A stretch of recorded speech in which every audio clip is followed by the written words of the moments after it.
Fossil fuels, like oil, coal, and natural gas, were the key drivers that fueled the Industrial Revolution, leading to rapid economic and developmental progress.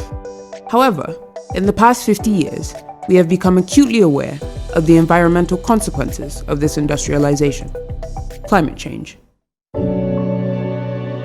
The dependence on fossil fuels and other non-renewable resources to drive economic development has created an environmental imbalance that, if not urgently addressed, will have even more devastating consequences on future generations.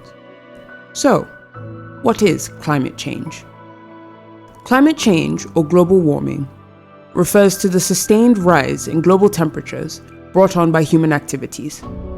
The burning of fossil fuels has increased the amount of CO2 in the atmosphere beyond what the Earth can naturally remove. This extra gas traps heat in the atmosphere and raises the global temperature. The effects of this rise have led to devastating consequences, such as droughts, floods, and weather extremes. With 16 of the 17 hottest years recorded in human history occurring after 2001, the fact that global temperatures are rising is undeniable. However, this extra heat does not just mean warmer weather, but generally more extreme weather patterns. As the temperature rises, storms and floods become bigger and deadlier, while longer periods of drought and the desertification of previously arid land has become more common.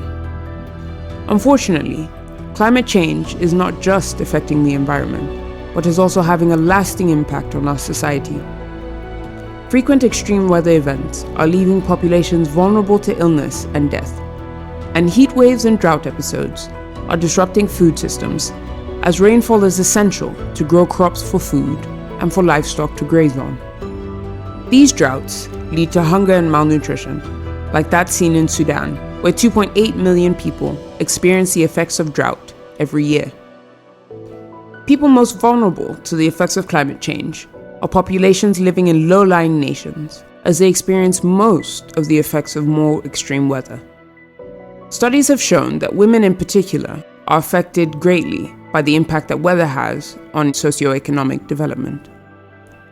Climate change has already influenced global income inequality, and the areas that are most likely to be affected by the consequences of climate change are Sub-Saharan Africa and Southeast Asia. As weather patterns become more extreme, the pace of migration will increase as people become displaced by climate events. So what can we do? To tackle climate change, it is important to reduce carbon emissions. Countries around the world have started taking steps to reduce their carbon footprint. During the Paris Climate Accord in 2015, all UN countries signed an agreement to reduce their carbon emissions to prevent the 1.2 degrees Celsius temperature rise that would cause irreparable environmental damage. This mandate was bolstered in 2021 with the United Nations COP26, where countries pledged to make concrete steps to slow the speed of climate change, including reversing deforestation and reducing coal and methane emissions by at least 30% by 2030. The effects of climate change are already starting to be seen in Nigeria. With the changes in temperature, water around the Lake Chad basin have dried significantly, affecting the amount of arable land available to both farmers and livestock owners. This is causing widespread migration as farmers look for alternate sources of income to provide for their families. If climate change continues unfettered, it has the potential to dramatically change the socio-economic landscape of Nigeria as more people become climate refugees. It is therefore imperative that climate change is tackled quickly and effectively to ensure the safety of future generations.